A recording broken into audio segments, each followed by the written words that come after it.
Olá, gente, meu nome é Maria, vou falar aqui de forma bem rápida e breve para que você possa usufruir desse audiobook. Por favor, não se esqueça de deixar o like e de se inscrever no canal. Se tiver algum ruído externo, me desculpe, eu estou gravando de forma amadora. Um grande abraço e espero que goste. Livro Princesa das Cinzas, por Laura Sebastian, da editora Arqueiro. Prólogo. A última pessoa que me chamou pelo meu verdadeiro nome foi minha mãe, em seu derradeiro sopro de vida. Aos 6 anos, minha mão ainda era pequeno bastante para ser completamente coberta pela dela. Minha mãe a apertou forte e doeu tanto que eu mal notei qualquer outra coisa. Foi tão forte que quase não percebi a prata da faca pressionada em sua garganta ou o medo em seus olhos. Você sabe quem você é, disse-me ela. Sua voz não vacilou, mesmo quando gotas de sangue brotaram onde a lâmina cortou sua pele. Você é a única esperança do nosso povo, Teodósia. Então, cortaram-lhe a garganta e tomaram meu nome. Capítulo 1. Tora. Tora! Eu me viro e vejo Crescentia vindo em disparada na minha direção pelo corredor dourado do palácio. As saias de seda cor-de-rosa erguidas enquanto corre e um sorriso largo lindo no rosto.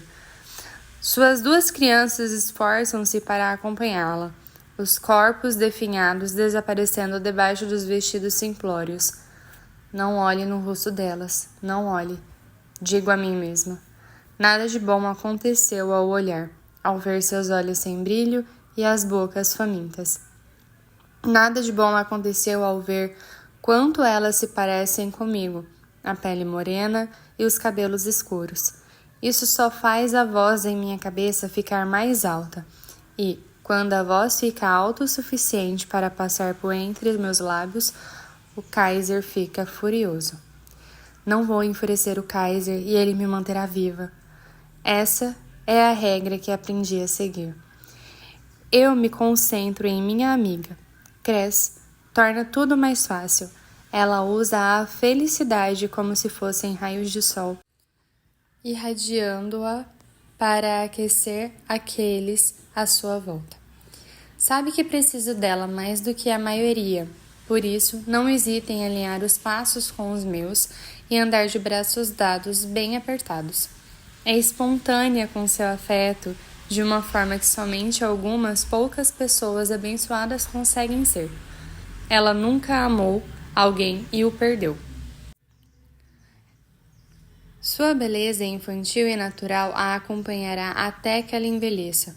Traços delicados e grandes olhos cristalinos que nunca viram qualquer horror.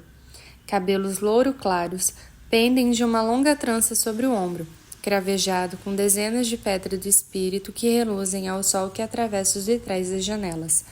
Tampouco posso olhar as pedras, mas, mesmo assim, posso senti-las. Um leve puxão sob a pele me atraindo na direção delas, me oferecendo seu poder se eu quiser pegar, mas não farei isso. Não posso. Pedras do espírito eram sagradas antes que Astrea fosse tomada pelos Calovaxianos. As pedras preciosas vinham das cavernas que se estendiam sobre os 4 principais templos, um para cada um dos 4 grandes deuses e deusas, do fogo, do ar, da água e da terra. As cavernas eram o centro de seus poderes, tão impregnadas do sobrenatural que as pedras em seu interior investiam-se de magia própria. Antes do cerco, os devotos passavam anos na caverna do deus ou da deusa a quem juraram lealdade. Lá dentro, eles adoravam a deidade e, se fossem dignos, seriam abençoados, imbuídos com o poder de seu deus ou deusa. Então, usavam seus dons para servir a Astrea e seu povo como guardiões. Naquela época, não havia muitos que não fossem escolhidos pelos deuses, um punhado por ano, talvez. Esses poucos enlouqueciam e morriam não muito depois. Era um risco que apenas os verdadeiramente devotos corriam. Ser guardião era uma vocação, uma honra. Ainda assim, Todos compreendiam o que estava em risco. Isso foi há uma vida atrás. Antes, após o cerco, o Kaiser ordenou a destruição dos templos e mandou dezenas de milhares de astrianos escravizados garimpar pedras preciosas nas cavernas. Viver tão perto do poder dos deuses não é mais uma escolha que as pessoas fazem, mas uma que é feita para elas. Não há mais um chamado ou juramento de fidelidade, e por isso, a maioria dos que são enviados para as minas logo enlouquecem e pouco tempo depois morrem. E tudo isso para que os ricos possam pagar uma fortuna para se cobrirem de pedras preciosas e sem nem sequer proferir os nomes dos deuses. É um sacrilégio para nós, mas não para os calovaxianos. Eles não acreditam. E sem as bênçãos dos deuses, sem o tempo passado nas profundezas da terra, eles têm acesso apenas a uma sombra do poder de um verdadeiro guardião. Independente da quantidade de pedras preciosas que usam, que, no geral, é bastante, as pedras da água na trança de Cres poderiam dar a um guardião treinado o poder de engrendar uma ilusão tão forte a ponto de criar um rosto inteiramente novo, mas, para Cres, elas só emprestam luminosidade à pele, rubor aos lábios e faces, brilho aos cabelos dourados. Pedras da beleza é como os calovaxianos a chamam agora. Meu pai me enviou um livro de poemas de Líria, conta ela. Sua voz se torna tensa, como sempre acontece quando fala comigo do pai. Oteim. Devíamos levá-lo para o pavilhão e traduzi-lo, aproveitar o sol enquanto ainda o temos. Mas você não fala liriano, digo franzindo a testa. Cres tem um talento para línguas e literatura, duas coisas para as quais seu pai nunca teve paciência. Como o melhor guerreiro do Kaiser e chefe de seu exército, o Teim entende de batalhas e armamento, estratégia e carnificina, não de livros e poesia, mas ele tenta por causa dela. A mãe de Cres morreu enquanto ela ainda era bebê, assim, o Tem é toda a família que lhe resta. Entendi algumas expressões aqui e ali, declara ela agitando a mão no ar fazendo pouco caso.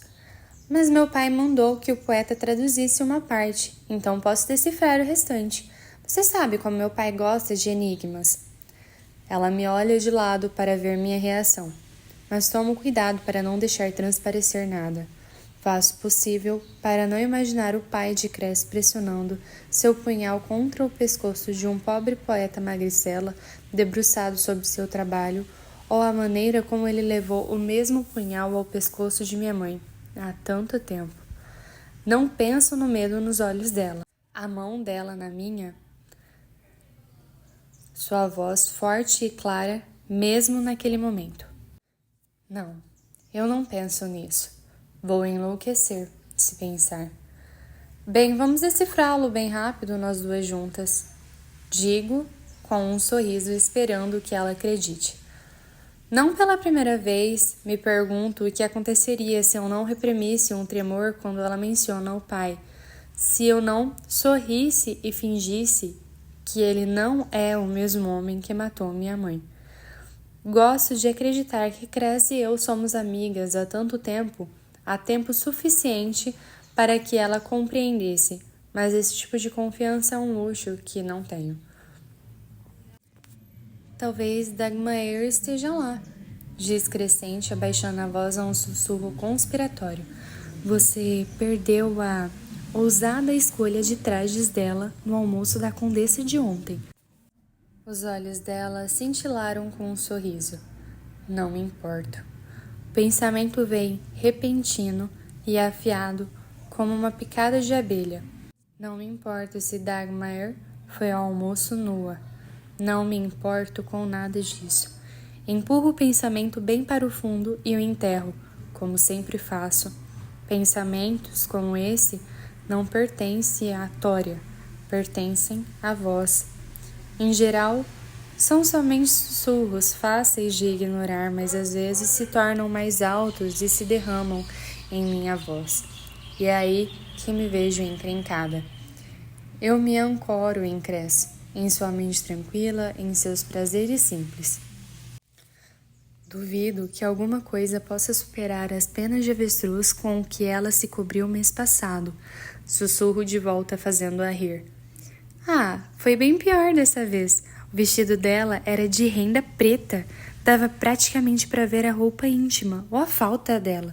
Não! Grito, fingindo estar escandalizada.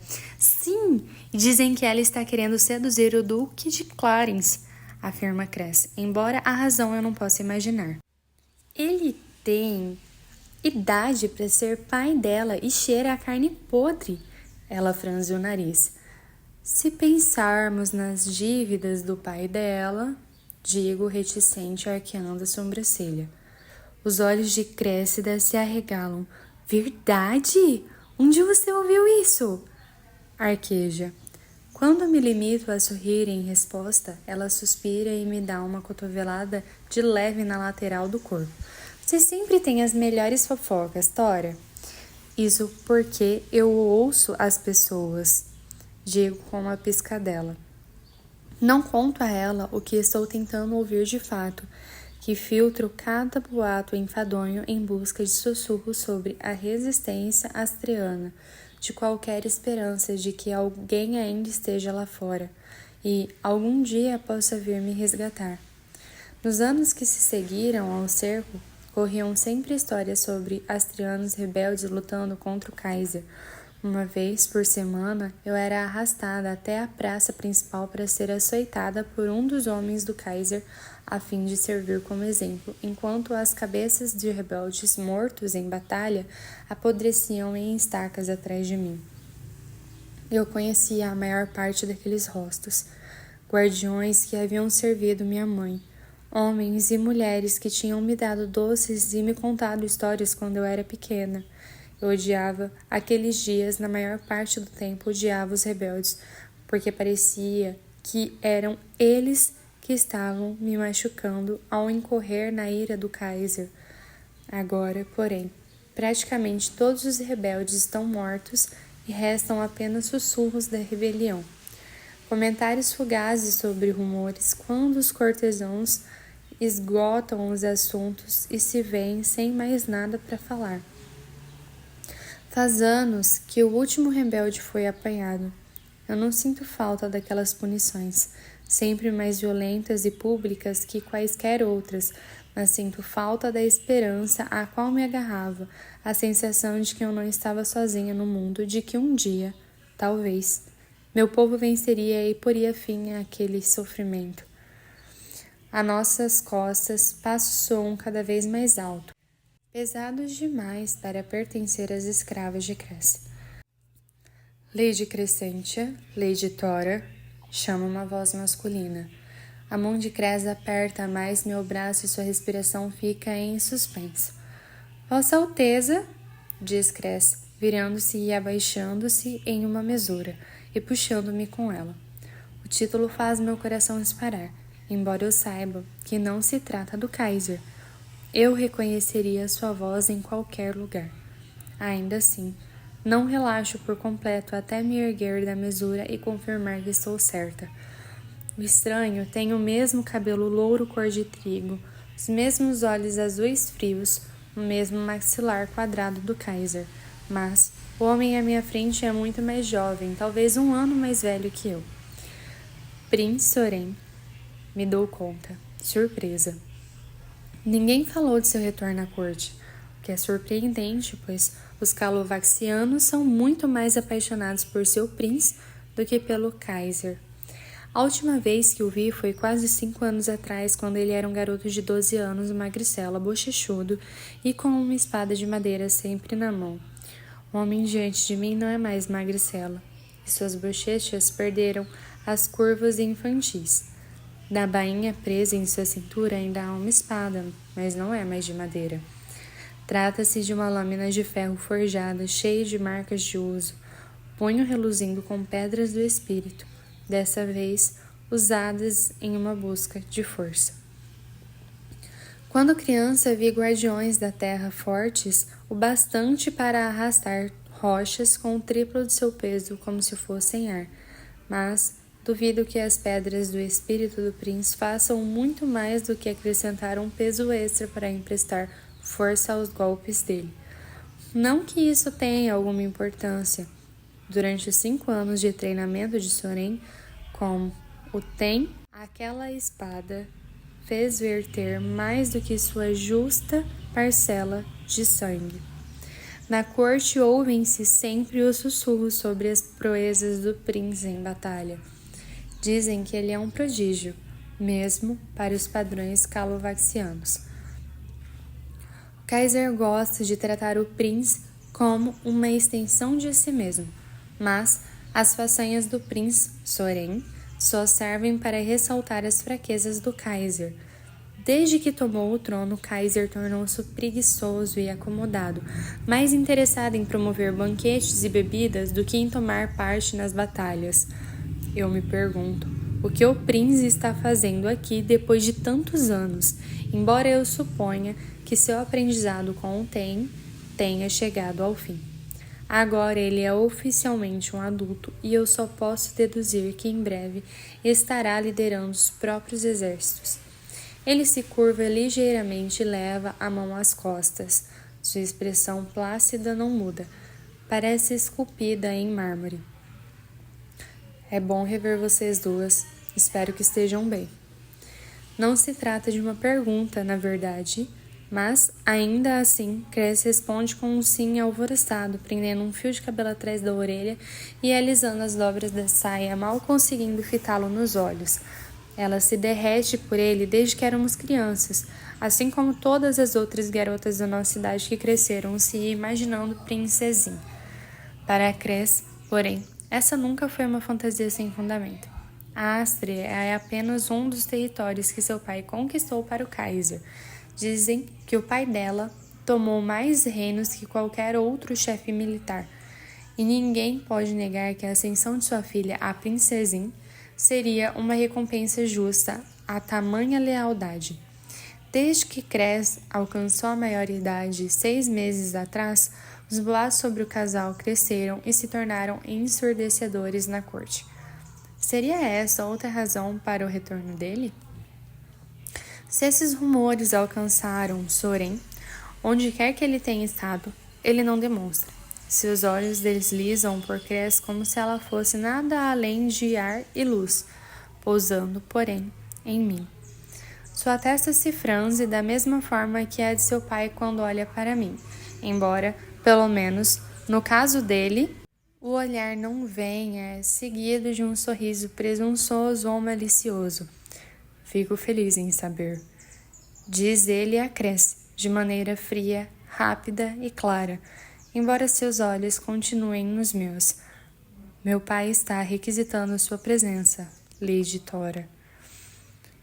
O medo envolve meu estômago como uma serpente faminta, apertando até que não consigo mais respirar. O impulso de correr cresce em mim e luto para manter minhas pernas imóveis. Eu não fiz nada. Tenho tomado muito cuidado, mas por outro lado não preciso fazer alguma coisa para ser alvo da ira do Kaiser.